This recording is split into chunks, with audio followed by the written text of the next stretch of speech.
All right. So if you're new to this stream, just sitting here, noodling a bit and answering any questions that might pop up. So anything you want to ask, just ask. Hey Juan, yes, today you're first. You just want a bike. Just send me an email and I will send a bike your way. Or not.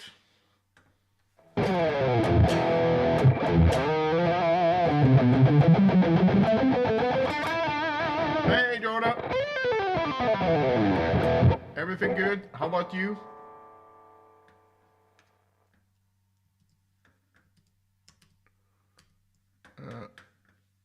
Check something here.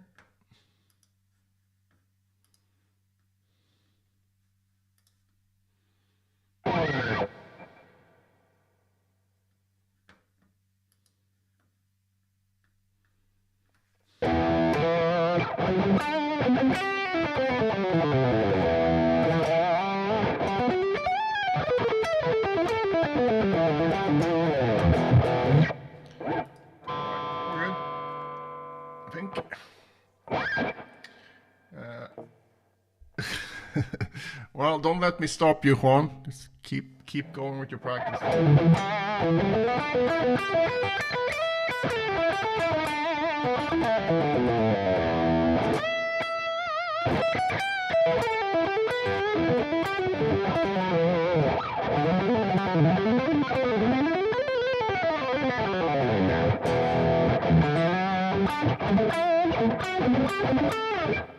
Nice, Jordan. How much do you have left today?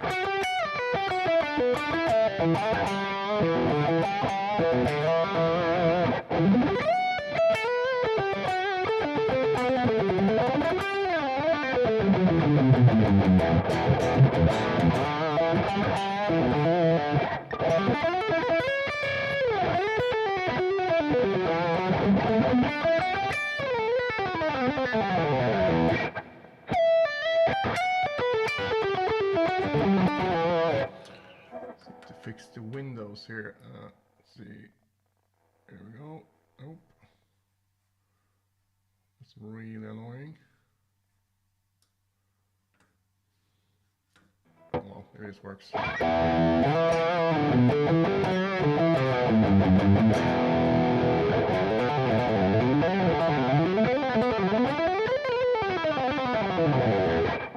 But that's good.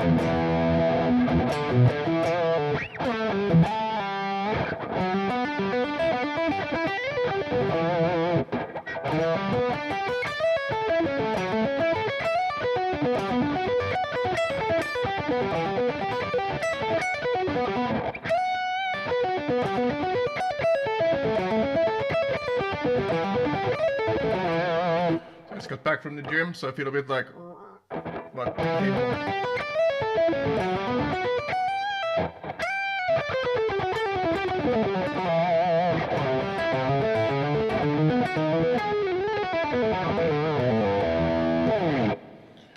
so anyone who's new here, you can just ask questions if you have any.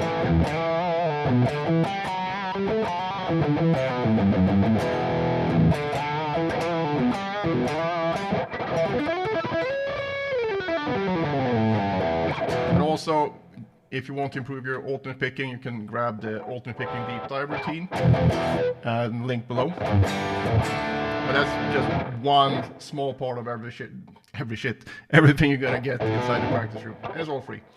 Let's see. At morning I did legato practice on single strings. Now ear training. Yeah, that's good. So the guy that I studied with, he said like, well, if you feel self-conscious about the singing, just put a bag over your head and sit in the closet. And I always think it was half joking, but it was never that bad for me. But it's not a fun thing to do. You sound like an idiot, but it's worth it.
actually a good way to warm up and also work on, you know, improvisation and your scale, your ability to visualize the scales.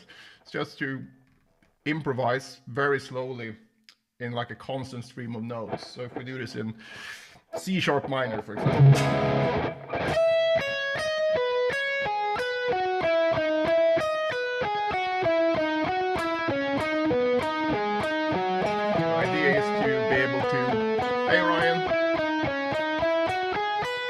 Stay in control. So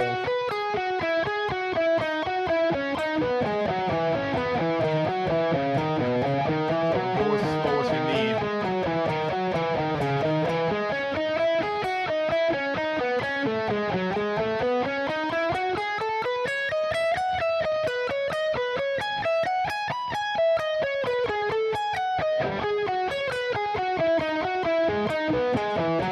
And now I have to do all strict auto picking, but you don't have, I mean, you can do it with legato.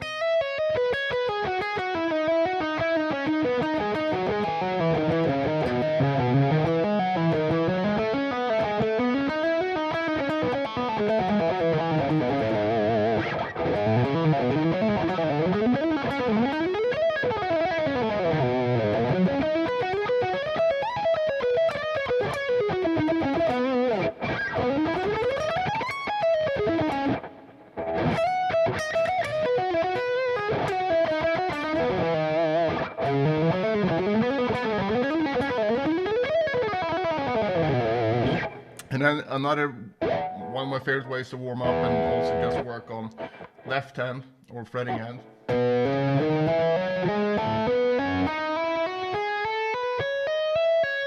So I'm not doing all hammers, but I'm not using my right hand at all. And I'm not doing this either, so I kind of have to do the muting normally.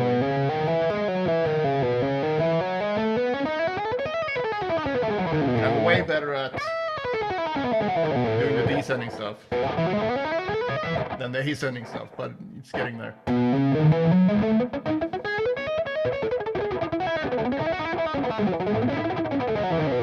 That's where we can add the muted legato as well.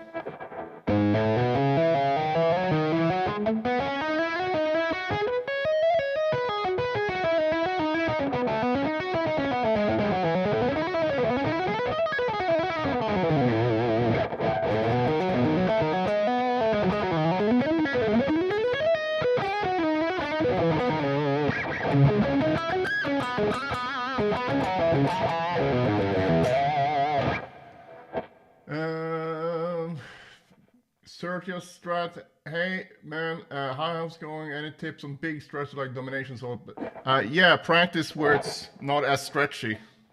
So wherever that's played, move it up and practice it there, and then only do it down, you know, wherever it should be when you try to perform the solo.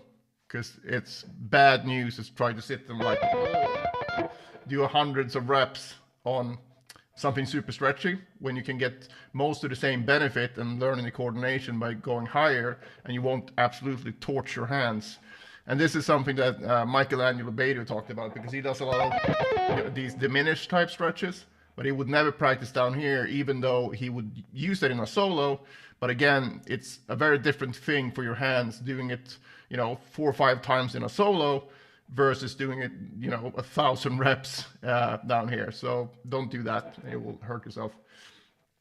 And also make sure that you really get the hand position in a way. If you sit like this, you're gonna have a really hard time reaching, so you really need to have your thumb behind the neck and all that stuff. Let's see. Hey, the monetized legato, yes.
Have you joined the practice room, Logan? Because that's where we're all at when I'm, I stream whenever I feel like streaming, and probably gonna be streaming daily here now. But I'm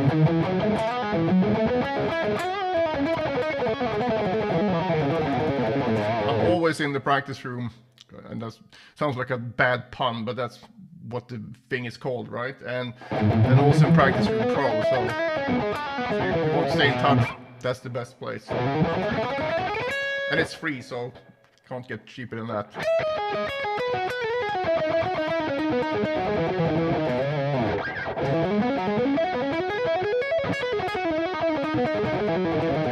I'm kind of sick of making YouTube videos because,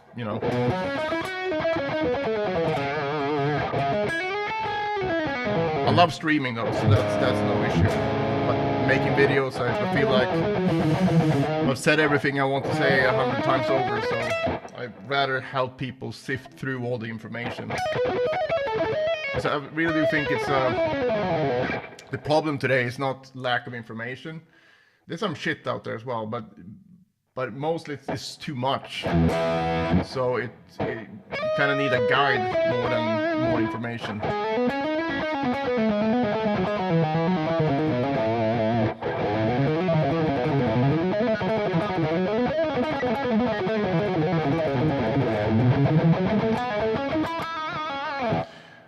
All right, let's see. Juan, John, is there an easy way to know the name or arpeggios when you're not starting from the root or the shape? Yeah, whenever you practice any scale or any arpeggio, you need to be aware of where the root note is. Because if I'm playing, for example, an E minor arpeggio, right? So the 7th fret, you have to believe me because you can't see the dots. Now the root note is here, but like you said, if you play this shape, now this is the 3rd, but if you play this shape and you go like, okay, flat 3, 5, 1, so wherever you play this shape, this will always be the root note of a minor triad. And you can also visualize this note as well, even though that's not part of the arpeggio, but you can still see it.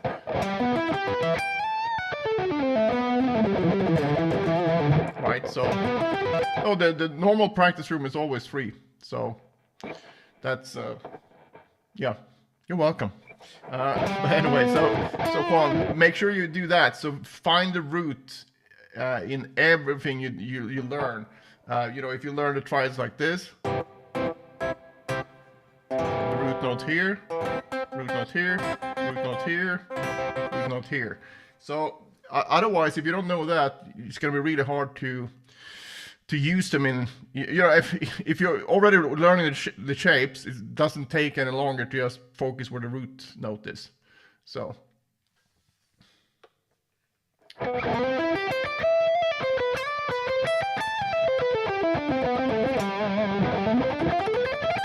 But that's why you have Practice Room Pro, Orion. You don't need to be a genius.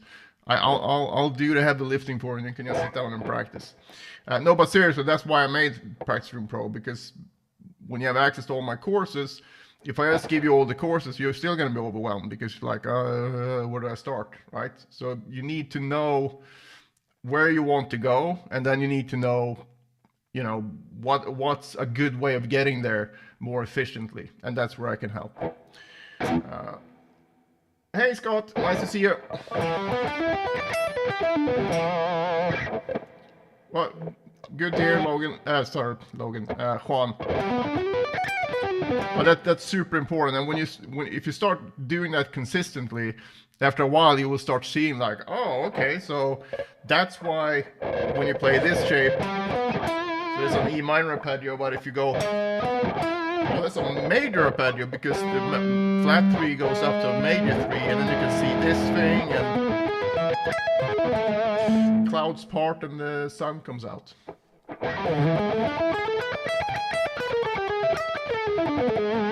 Thank you, Ryan.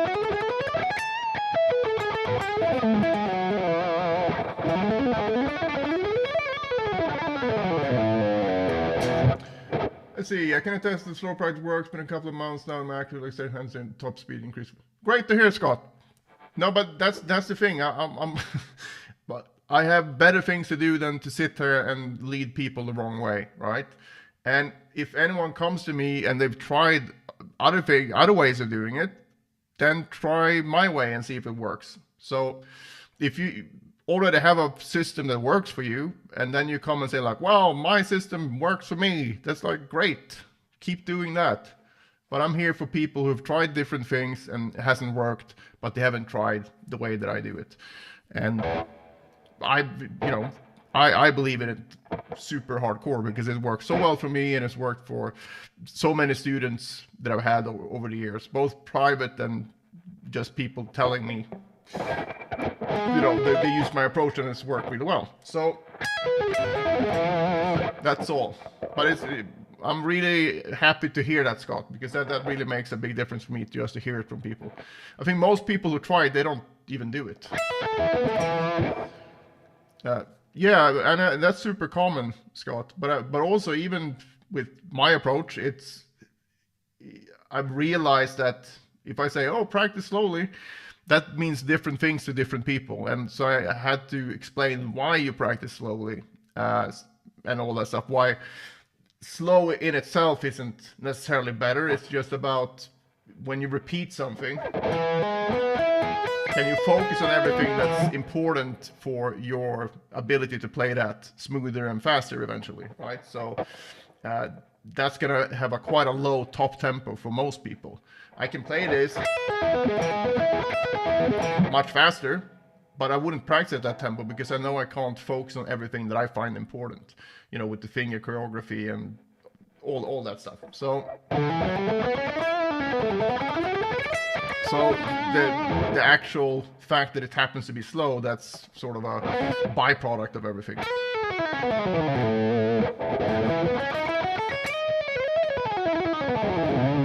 That's awesome. Yngwie is really hard to learn, actually, because not this stuff, because that's sort of, that's kind of Petrucci, Paul Gilbert-esque in the sense that it's very subdivided and a pattern. But a lot of the Yngwie stuff can be very much, floaty as well. He does a lot of stuff like that, where it's not necessarily, 16th notes. It's more like he's aiming for, he's aiming for this note, and he kind of speeds up, or gradually speeds up, or just goes for it. And if you look at it on paper, it looks kind of like, whoa, hang on, why is he playing 11 notes over 2 beats here? So it's kind of be difficult. That's awesome to hear, Scott. About your guitar instructor, notice how much cleaner your playing is.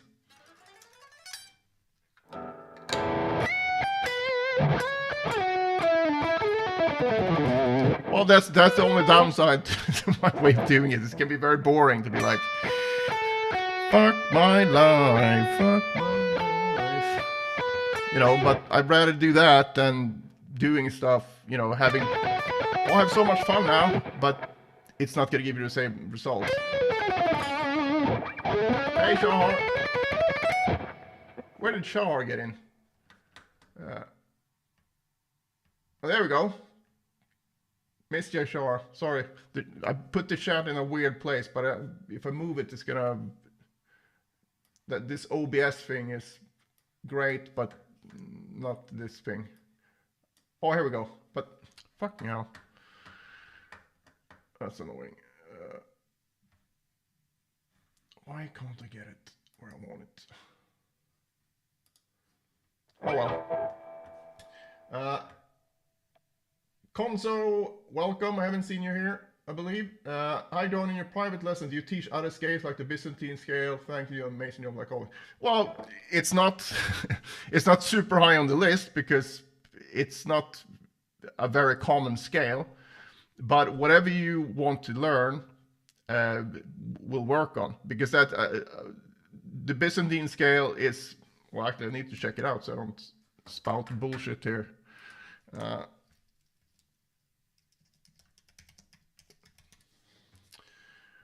All right.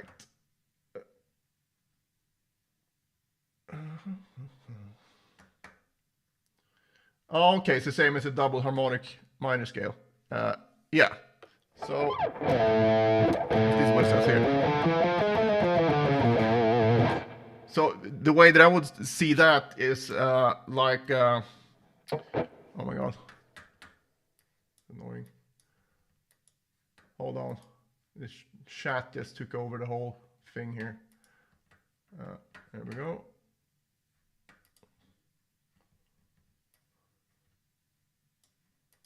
Nope. That's not it. Scale, no. Oh my god. Hold on, I just need to get the chat back. Oh, that's so fucking annoying.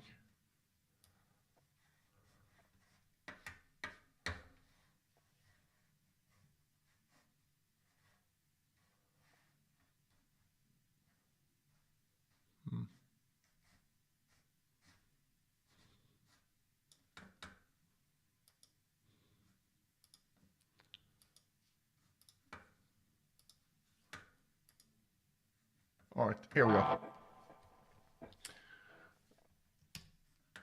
I'm back. All right, so the Byzantine scale, not something that I use much, but oh my god, so a lot of messages now. So basically, when I looked it up now, it's just like a Phrygian dominant with a major 7, which then is going to give you a really cool sound, actually. So the way to work on that would just to take that through all the 7 positions. You would do it on a single string first. You learn exactly what it's made up of, which is 1, flat 2, 3, 4, 5, 6, major 7, and then 1. Right, so you learn the sound properly and then come up with all kinds of different sequences. So that's very simple to do. And there's an endless amount, not really, but it's a lot of different scales that no one really has names for even. So, but once you learn how to do that, you can do that with any scale. And this one will also have a bunch of different modes because it's a very special combination. And then you can build the triads and, you know, it's a bunch of stuff that you go through. Let's see, I did my 24 combination today. Something I don't feel like, but I'm trying what I can. Yeah, just keep it up, Logan. Scott, I'm pretty OCD about stuff, so the whole pay attention and practice watching video later works great with the metronome. Yeah, I think that's a great way to get the reps in. Ryan, you read my mind, John. I was going to ask you about furious flurries. How do you break it down during slow practice? Oh, you mean, well, I would just practice it very slowly. So I would, you know,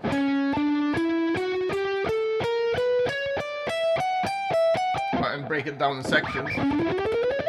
So you can find like, okay, let's say he starts here, but then this is the next beat, and then try to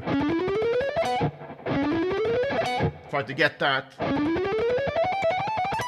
And basically, it doesn't matter really the timing of it. You need to be able to play it, you know, at the fastest speed that you need to do it at. That makes sense. So work on that, and then also try to break it down and work on it with the track, but at a slower tempo. So maybe bring it down to like 50% or something, and then you can sit with the track and be like, and really get a feel for where everything lies in terms of relation to the actual underlying rhythm. But I wouldn't try to do that with I don't do that anyway with the metronome and speed it up gradually. So most people playing day in 2 to fuck around in series. Yeah, that's a great way to do it. How can people notate microtone stuff? Did anyone? Yeah, there's a bunch. I have a really good book called Modern Notation by Gardner Reed, and you can notate all that stuff. But more to the point, who wants to listen to that stuff? I know. I'm sure there's something interesting in there, but to me, it basically sounds out of tune most of the time. I'm good with 12 notes, but I'm very conservative in terms of, I have 6 strings on my guitar. You can fuck off with your 7 string. 8 strings, I don't even want to talk to you. No, but it's seriously, it's enough with 6 for me. There's 4,095 scales. How many are you going to use? Yeah.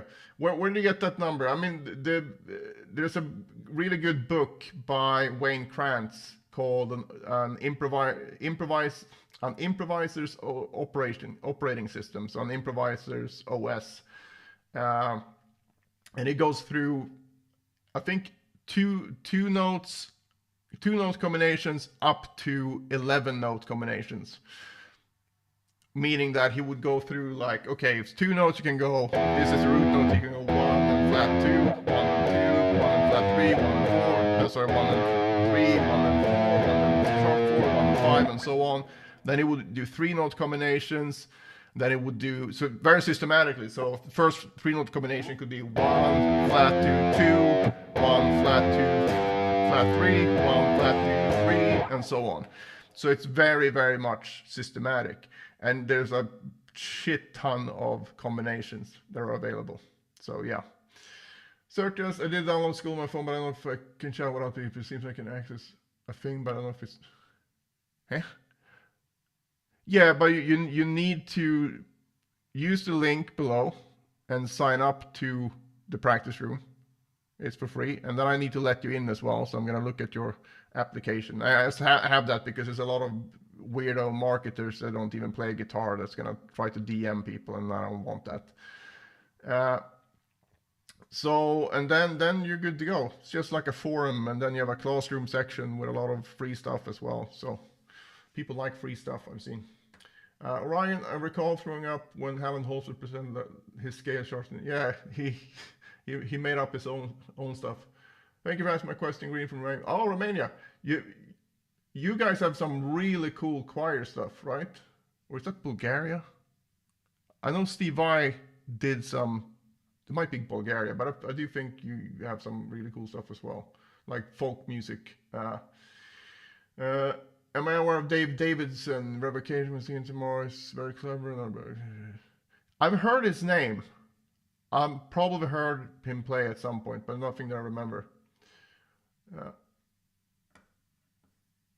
Okay, that's cool, Scott. Yeah, that's a lot. That's a lot. So, but that's the point. Like there's so many combinations that we don't use.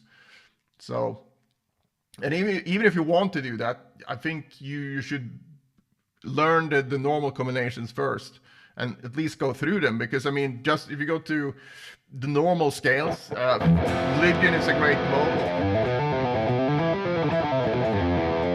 Oh yeah, Ron Derzombek is great. I love the Bambi's Day Out or something, where he kind of rescores it with really weird subdivisions. I actually emailed him back in the day, like when email was new. This was like mid-90s, not mid-90s, maybe 97, 98, something. And this was so early, so my mom got a computer through her work. So when I sent an email, it was from her email address. And my mom's name is Astrid. So he wrote back, "Hello, Astrid." I was like, God damn it. But it was really nice, and he answered my questions, like about practicing and stuff. I emailed all kinds of people back in the day. Tony McAlpine, Matthias Eklund, Rusty Cooley, Dave Martone. Yeah, a lot of people.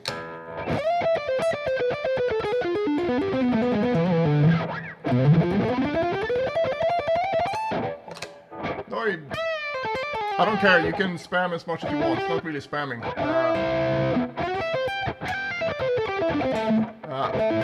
Well, that's something that I teach students that come and pay me. Jar. Give me the shekels and I'll teach it to you. No, seriously though, it's something that, you know, that's quite a deep system.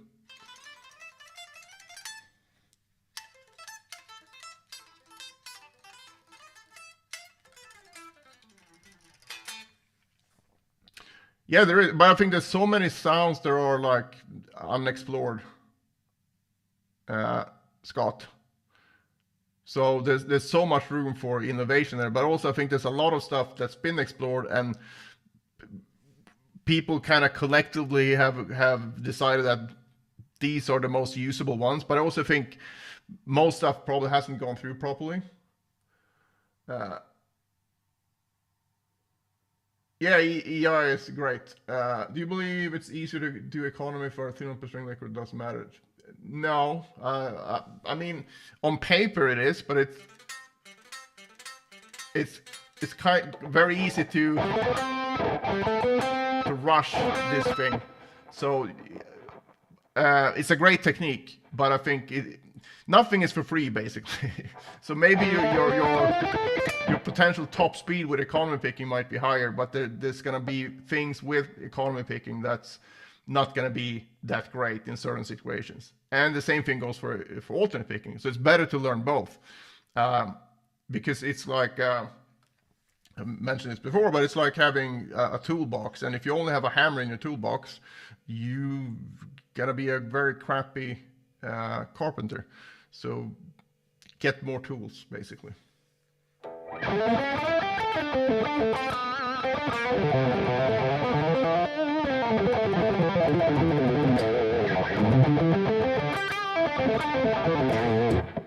Huh, take one of those linear runs and leave out.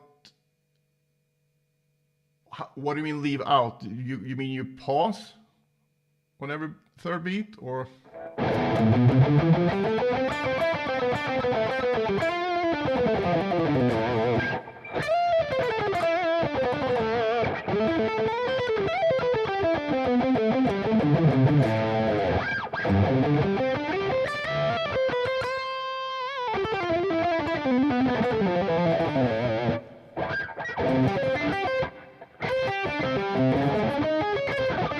I've been looking into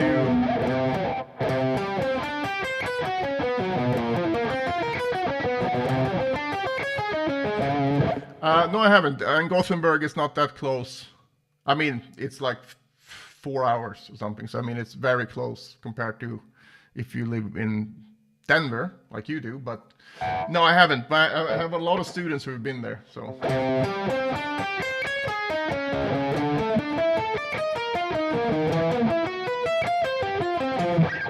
Also, I'm way too bougie for, you know, being in a cabin in the woods with some other smelly people, you know.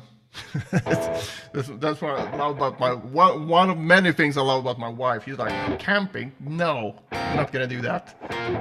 We want to be in a hotel. Thank you very much.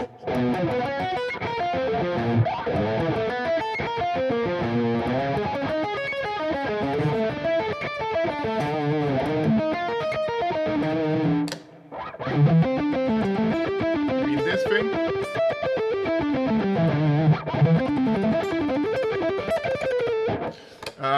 Stratton Marshall, yeah. I mean, with that name, he's born to play guitar. Can't be, you know, he can't have taken that name.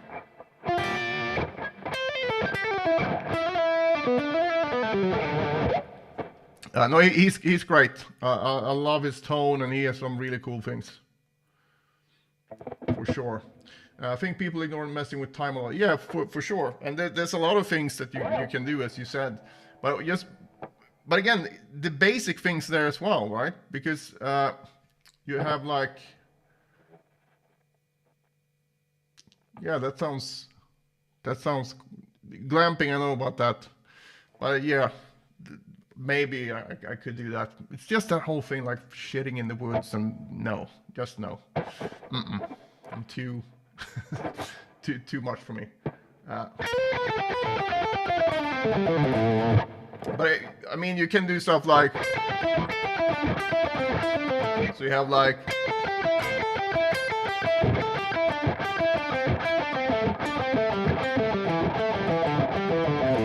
when you do 16th notes, so you leave out 1 16th note every time. So, but one thing that's easier to do is to, instead of having like instead of having your sequences line up with the subdivisions, where you go like 1 2 3 4 1 2 3 4 1 2 3 4 1 2 3 4 1 2 3 4. That sounds super square, right? Instead, do groups of 5, 1 2 3 4. So you go 1 2 3 4 5 1 2 3 4 5 1 2 3 4 5 1 2 3 4 5 1 2 3 4 5 1 2 3 4 5 1 2 3 4 5 1 2 3 4 5. Right? So you get that sort of vibe from just doing that.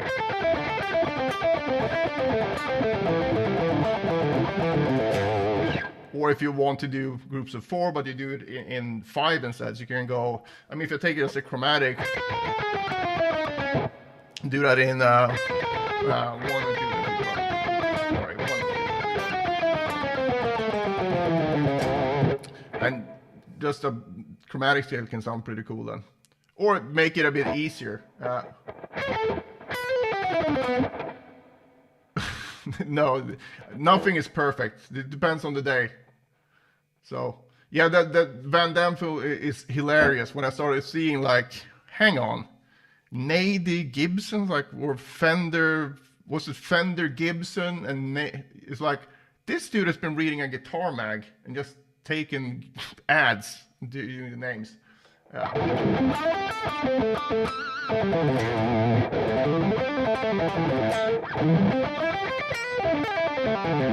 Yeah, doing that rest thing super fast, that's very challenging. So, for sure.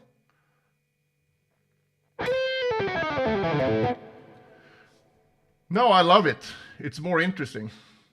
You know, it's very boring actually if everything lines up. I mean, if you take something like this, right? So 1 and then 1 and then 1 and then, or so basically triplets, right? And 3 notes. But if I go instead, change this to 4 notes per beat, it sort of moves instead. So instead of going,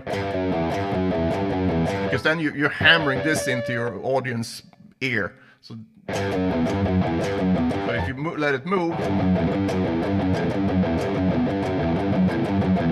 so then it just sounds more fun. I mean, take this thing for example.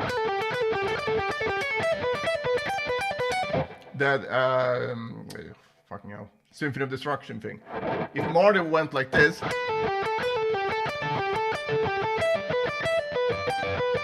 Well, actually, if I keep these notes right, because that's sort of the melodic thing. So if I go, that would be kind of boring. So you need that. So what's happening here is 16th notes. You go 1 2 3 4 1 2 3 4 for the first 2 beats. Then it divides the last 2 beats into 3 plus 3 plus 2. So 1 2 3 1 2 3 1 2.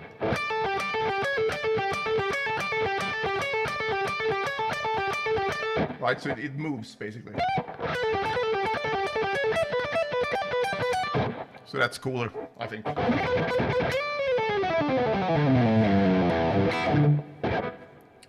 I actually love to practice picking like that as well. So if I practice, I very rarely do that in triplets. I will go 1 2 3 4 1 2 3 4 1 2 3 4 1 2 3 4 1 2 3 4 1 2 3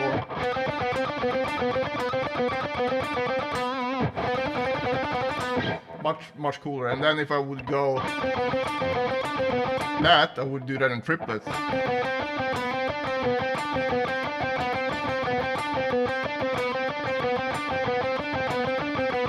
So you go 1 2 3 1 2 3 1 2 3 1 2 3 1 2 3 1 2 3 1 2 3 1 2 3 1 2 3 1. So what happens is that the accent moves with the the actual melody, so it doesn't stay stuck. And one more example, if we do this in 16th notes, then we're gonna hear this note on the beat, and everything that lands on the beat gets what I call the spotlight effect, which means that you hear that clearer, even if I don't accent it. This will stick out more anyway. So if you then do it in triplets, the accent's gonna move from 1, 2, 3, 1, 2, 3, 1, 2, 3, 1, 2, 3. So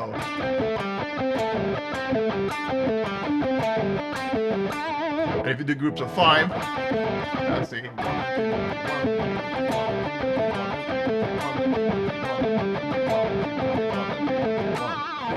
So it's all kinds of cool stuff. Yeah, that's actually that thing, right? That's such a good solo.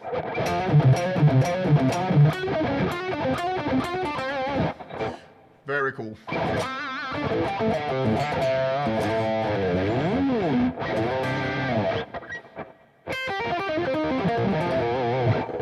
There's a natural guy, pseudo guy, Tom Bukovac. He names his kids Marshall and Leo. What if?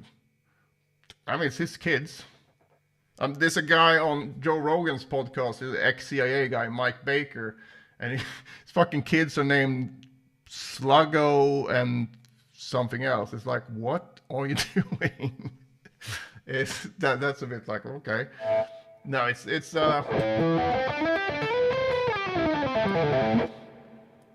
I mean, Marshall and Leo, that's good names. Nothing wrong with that. I mean, if I had 2 sons, they would be called Ron and Jeremy.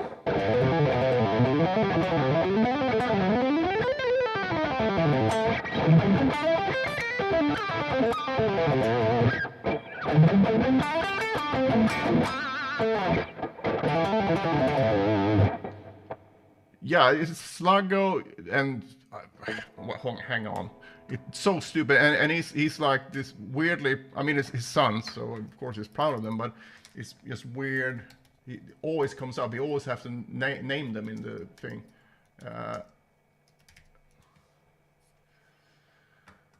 All right, he has.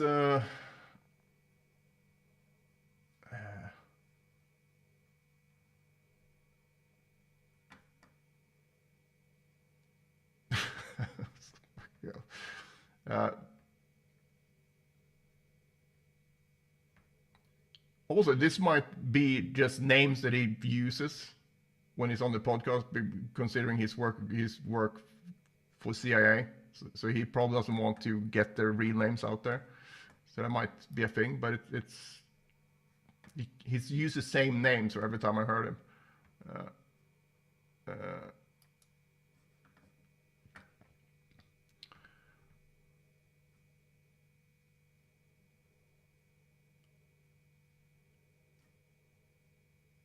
Yeah, now everyone, when I search it now, it's just everyone just takes the piss and makes up different names. So Bingo, Bango, and Bongo, that's not the names. Oh my god, I love these streams. They're so random shit that comes up.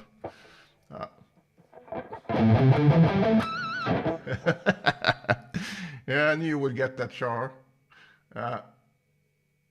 Yeah, Solar and Jackson. Oh my god. Oh, that's just wrong, Scott. Basically made his son into a joke. Hey, I'm Brady Bunch.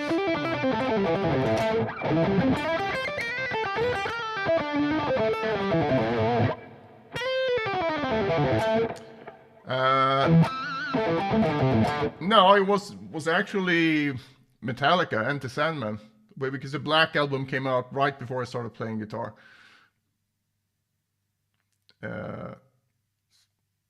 But then it was into Maiden and all that kind of stuff, and it was harder back then to find new things. So it was basically through friends and stuff. And the first time I heard Yngwie, for example, I was like, what the hell is this? I didn't understand it at all and didn't like it. But then I heard it again a few months later and was like, holy shit, what's this? So I think this, you kind of need to be at the right spot in your own development to really get something. So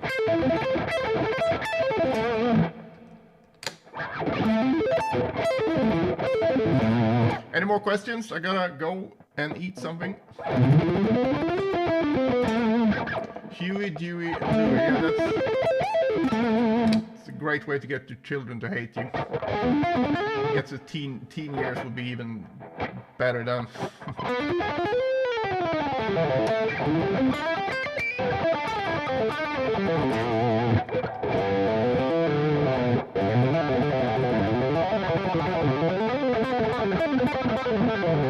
Yeah, I think a lot of people thought that actually. That must have been wild because there was such an outlier. I mean, Demiola had played fast stuff before, but just the intensity in the way that Yngwie did it was very, very hardcore.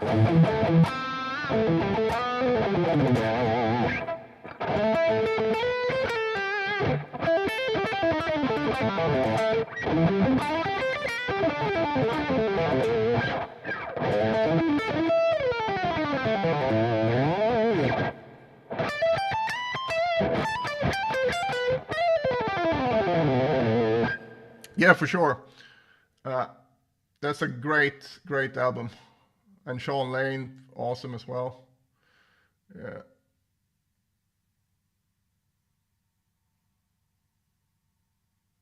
Yep, you're welcome, Logan.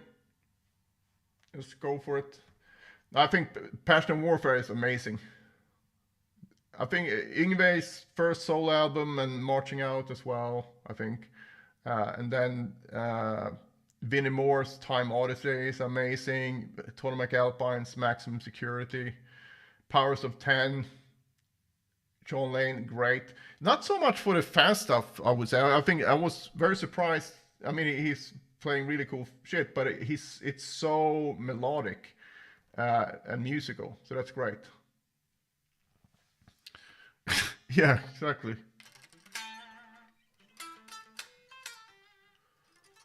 I don't, Orion. I don't care about that stuff. I've seen like, oh, if you have a practice diary and write it, I'm not gonna sit there and read that anyway. And also it's kind of like, if it's not part of my vocabulary and I like to play it, then that's probably for a reason. It's not because I forgot about it, And then sometimes you rediscover things like, oh, it's actually really cool to play these things, and then you can do something new with it. And finally on that, I don't really see it as licks necessarily. I want to, because learning licks is great because you can see like how things are used, but using the licks verbatim is kind of like learning phrases in a foreign language.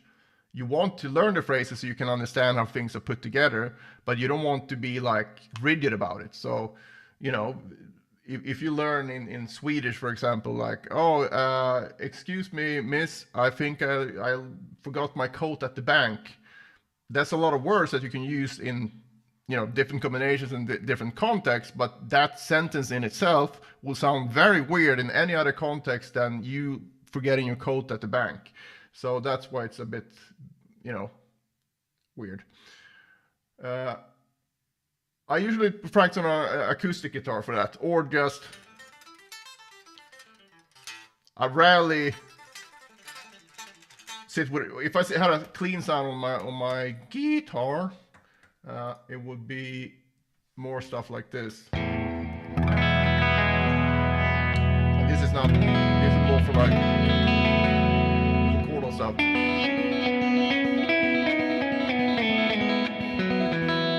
It's just not so much for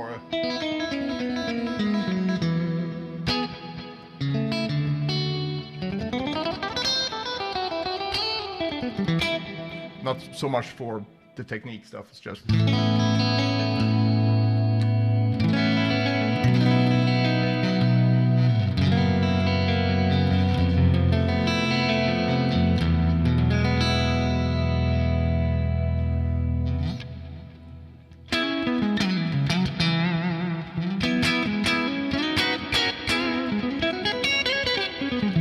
yeah, that's the idea at least, and sometimes it drifts, but I don't do any of that.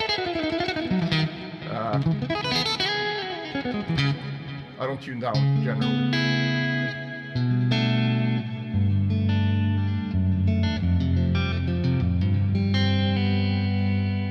I mean, I have at some points, but I prefer the normal one. No, just that thing, but not really properly. It's such a special thing, and it takes a shit ton of practice. I was better at it before, but it's kind of like it's so I wouldn't use alternate picked arpeggios other than in that song and maybe Glass Prison. So it's kind of like, do I really want to spend all that time just to get that down when you can do the sorry, you can just do sweep picking instead.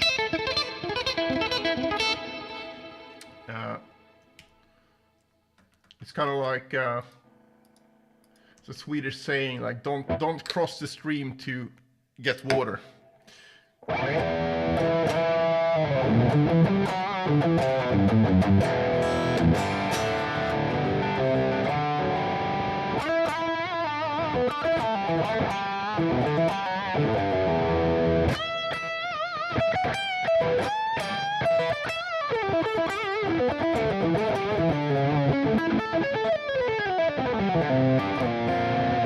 Oh, that's weird. Maybe because I'm using the tuner here and it says 440. Maybe I'm a little sharp, but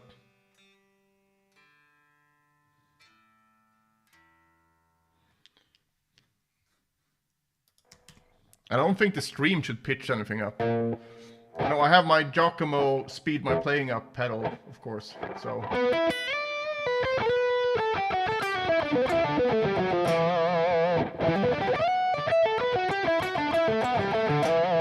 Yeah, but you can get arthritis without playing an instrument, right? And also, I've heard that he had an accident a few years ago where he broke his right arm, and that's not going to be very helpful either. So, I mean, look at Demiola. He's picked as many notes as Steve Morse, and he's probably a bit older than Steve Morse, and he's still fine. So I don't think that's necessarily why. It probably didn't help to do a shit ton of practicing every day, but I'm not sure it can be put down to only that. But, you know, what do I know? Maybe.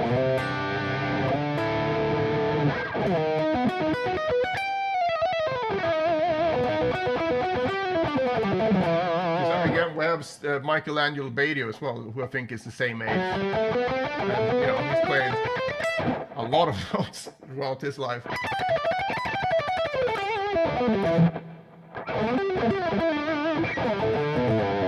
Yeah, I think he had a skateboarding accident. I'm gonna check that out. Steve Moore's skateboard accident.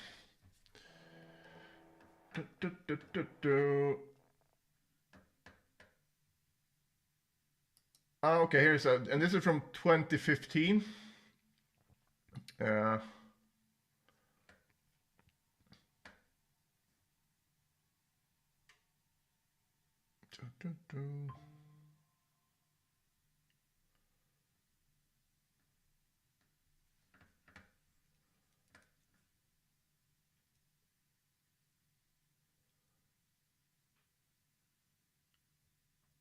Osteoarthritis, it says.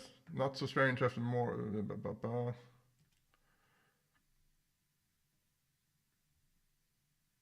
He broke his left wrist in. That's a left wrist, though. Huh. Well, I don't know. Maybe just the practicing then.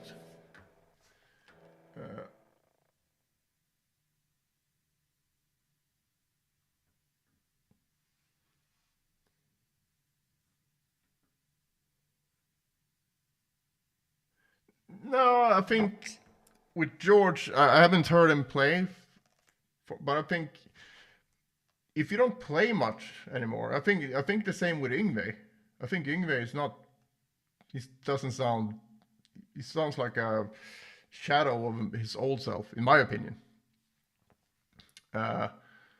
So for Yngwie, I think he's not that into it anymore. That what and you know I don't know I who knows what goes on, you know, but it feels that way because I've said it several times now, but I saw Frank Gambale a couple of weeks ago, amazing, such amazing playing and improvise as well. It's like crazy, and the technique is just spot on. And I know he's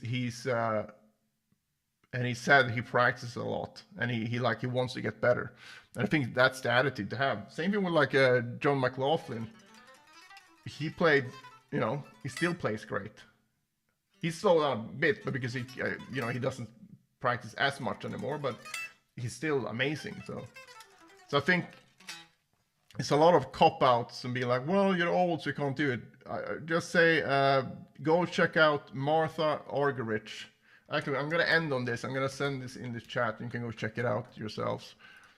So whenever I have a student who's like, oh, I'm old, I can't play, I can't learn to play this, then I show this.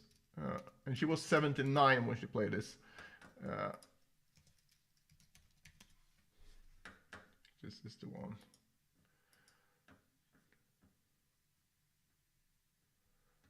Where is that? This one?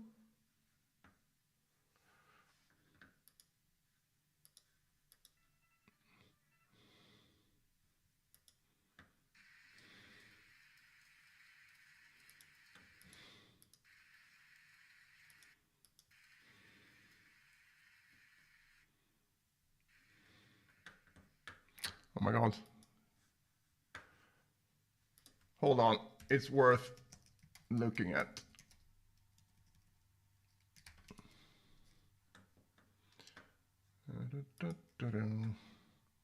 Oh, here we go.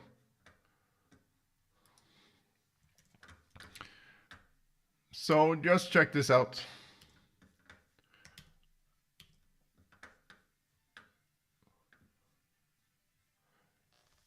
All right, Scott. Great having you here, man.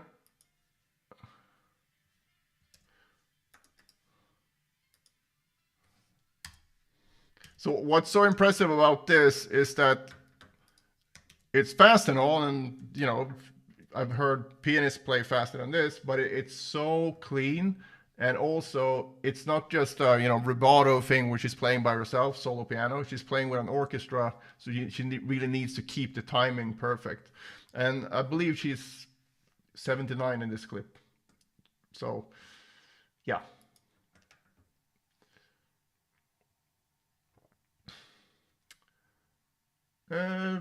I don't know about Petrucci. I haven't really listened to them a lot the last few years. So, can't say. All right, guys, I gotta go, but thanks for hanging. And if you haven't joined the practice room, go join it now, and I'm gonna let you in. If you don't write something stupid in the form.